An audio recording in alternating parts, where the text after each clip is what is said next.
जहां रास्ते कठिन हो, वहां ही भगवान शिव का निवास होता है।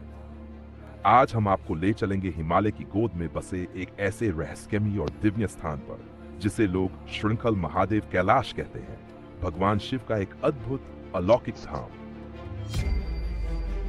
यह सिर्फ एक यात्रा नहीं, यह एक आध्यात्मिक साधना है। यहां पहुंचने के लिए चाहिए आस्था, साहस और संयम, क्योंकि ये यात्रा करीब 68 किलोमीटर की पहाड़ी चढ़ाई से होकर गुजरती है, जहां रास्ते में मिलती हैं बर्फीली चोटियां, गहरी खाइयां और सांस रोक देने वाली खूबसूरती। रावण ने भगवान शिव को प्रसन्न करने के लिए घोर तप किया, तो भगवान शिव यहीं प्रकट हुए और तभी यह स्थान श्रृंखल महादेव में कहलाया। कुछ लोग कहते हैं कि भीम ने भी यहीं तप कर शिव के दर्शन किए थे। सीन 4, शिवलिंग दर्शन की क्लिप। जब आप पहुंचते हैं 7,600 फीट की ऊंचाई पर, वहां खड़ा मिलता है 75 फीट ऊंचा श्रृंखलादित्य महादेव या श्रृंखन महादेव कैलाश, हिमाचल प्रदेश के कुल्लू जिले के निकट बंजार घाटी और रामपुर के बीच स्थित एक पवित्र तीर्थ स्थल है। यह स्थान लगभग 3,300 फीट 5,004 मीटर की ऊंचाई पर स्थित है और यह भगवान शिव का एक प्रमुख धार्मिक स्थल माना जाता है। इसे कैलाश का रूप भी कहा जाता है, क्योंकि यह हिमालय में स्थित शिव जी का एक अत्यंत कठिन और दिव्य धाम है, जो 5 कैलाश, मानसरोवर कैलाश, आदि कैलाश, किन्नर कैलाश, श्रीखंड महादेव और शेषनाग कैलाश में एक माना जाता है। पौराणिक इतिहास। श्रृंखंड महादेव से जुड़ी कई पौराणिक कथाएं प्रचलित हैं। भीम और शिव कथा। ऐसा कहा जाता है कि जब पांडव वनवास पर थे, तो भीम ने भगवान शिव को प्रसन्न करने के लिए इस पर्वत पर कठिन तपस्या की थी। शिवजी ने प्रसन्न होकर उन्हें दर्शन दिए। इसी कारण इसे शिव तप स्थल भी माना जाता है। रावण की कथा।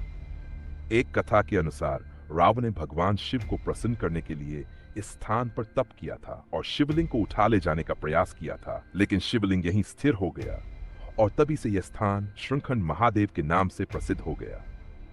श्रृंखंड महादेव यात्रा। शिकन महादेव यात्रा। यह यात्रा अत्यंत कठिन मानी जाती है और आमतौर पर जुलाई महीने में श्रावण मास के दौरान आयोजित होती है। यात्रा की कुल लंबाई लगभग 35 किलोमीटर होती है एक तरफ, और इसे भारत की सबसे कठिन धार्मिक यात्राओं में गिना जाता है। मुख्य पड़ाव इस यात्रा में सिन्हगार, थाचडू, भीमडवारी, भीमशिला, नैन सरोवर और फिर श्रृंखंड महादेव पीक यात्रा के अंतिम चरण में भक्तों को बर्फ से ढकी तीखी चढ़ाई चढ़नी होती है।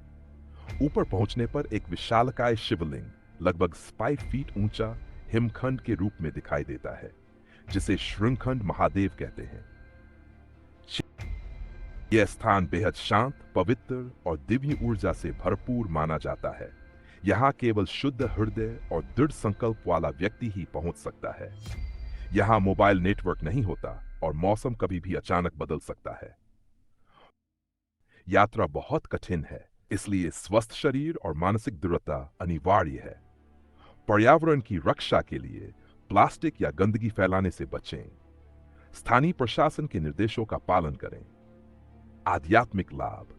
ऐसा माना जाता है कि जो भक्त सच्चे मन से इस स्थान की यात्रा करते हैं, उन्हें मोक्ष और भगवान शिव की विशेष कृपा प्राप्त होती है।